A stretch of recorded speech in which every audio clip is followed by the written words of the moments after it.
Les vraies raisons pour lesquelles les Occidentaux s'acharnent sur la Libye de Kadhafi sont les suivantes. Premièrement, le lancement d'un satellite africain. C'est Kadhafi qui offre à toute l'Afrique un satellite de télécommunication, et opère la première vraie révolution des temps modernes. Ce satellite appelé RASCOM assure la couverture universelle du continent, pour la téléphonie, la télévision, la radiodiffusion, et de multiples autres applications telles que la télémédecine et l'enseignement à distance. Pour la première fois, une connexion à bas coût devient disponible sur tout le continent, jusque dans les zones rurales grâce au système, par pont radio WMAX. Cette histoire démarre en 1992, lorsque 45 pays africains créent la société RASCOM pour disposer d'un satellite africain et faire chuter les coûts de communication sur le continent. Téléphoner de et vers l'Afrique était alors le tarif le plus cher au monde, parce qu'il y avait un impôt de 500 millions de dollars que l'Europe encaissait par an sur les conversations téléphoniques, même à l'intérieur du même pays africain, pour le transit des voix sur les satellites européens comme Intelsat. Un satellite africain coûtait juste 400 millions de dollars payables une seule fois, et ne plus payer les 500 millions de locations par an. Quel banquier ne financerait pas un tel projet? Mais l'équation la plus difficile à résoudre était: comment l'esclave peut-il s'affranchir de l'exploitation servile de son maître, en sollicitant l'aide de ce dernier pour y parvenir? Ainsi, la Banque mondiale, le FMI, les États-Unis, l'Union européenne, ont fait miroiter inutilement ces pays pendant 14 ans. C'est en 2006 que Kadhafi met fin au supplice de l'inutile mendicité. Aux prétendus bienfaiteurs occidentaux pratiquant des prêts à un taux usuraire, le guide libyen a ainsi mis sur la table 300 millions de dollars, la Banque africaine de développement a mis 50 millions, la Banque ouest-africaine de développement, 27 millions, et c'est ainsi que l'Afrique a depuis le 26 décembre 2007 le tout premier satellite de communication de son histoire.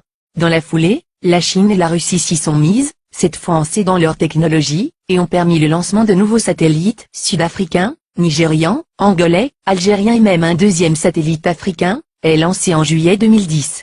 Et on attend pour 2020, le tout premier satellite technologiquement 100% africain, est construit sur le sol africain, notamment en Algérie. Ce satellite est prévu pour concurrencer les meilleurs du monde, mais à un coût 10 fois inférieur, un vrai défi. Voilà comment un simple geste symbolique de 300 petits millions peut changer la vie de tout un continent. La Libye de Kadhafi a fait perdre à l'Occident, pas seulement 500 millions de dollars par an, mais les milliards de dollars de dettes, et d'intérêts que cette même dette permettait de générer à l'infini, et de façon exponentielle, contribuant ainsi à entretenir le système occulte, pour dépouiller l'Afrique. Deuxièmement, l'institution d'un fonds monétaire africain, entre autres. Les 30 milliards de dollars saisis par M. Obama appartiennent à la Banque centrale libyenne et prévus pour la contribution libyenne à la finalisation de la Fédération africaine à travers 3 projets phares. La Banque africaine d'investissement à Sirte en Libye.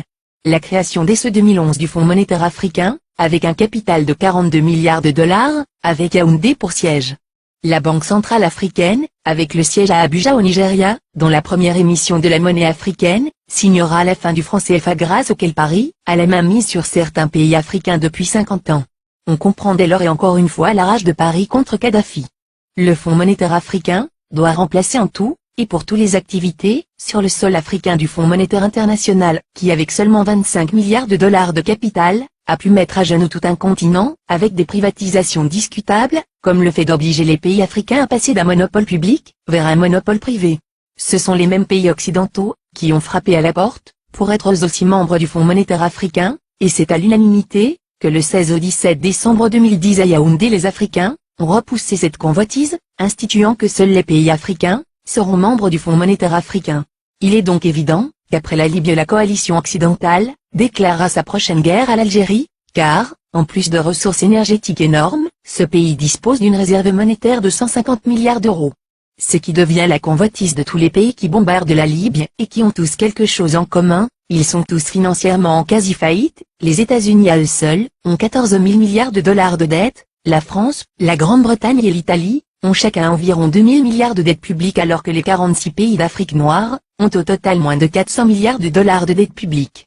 Créer des fausses guerres en Afrique dans l'espoir de trouver de l'oxygène pour continuer leur apnée économique, qui ne fait que s'empirer, ne fera qu'enfoncer les Occidentaux dans leur déclin, qui a débuté en 1884, lors de la fameuse conférence de Berlin. Car comme l'avait prédit l'économiste américain Adam Smith, en 1865, dans son soutien à Abraham Lincoln, pour l'abolition de l'esclavage, l'économie de tout pays, qui pratique l'esclavage des Noirs, est en train d'amorcer une descente vers l'enfer, qui sera rude le jour où les autres nations vont se réveiller.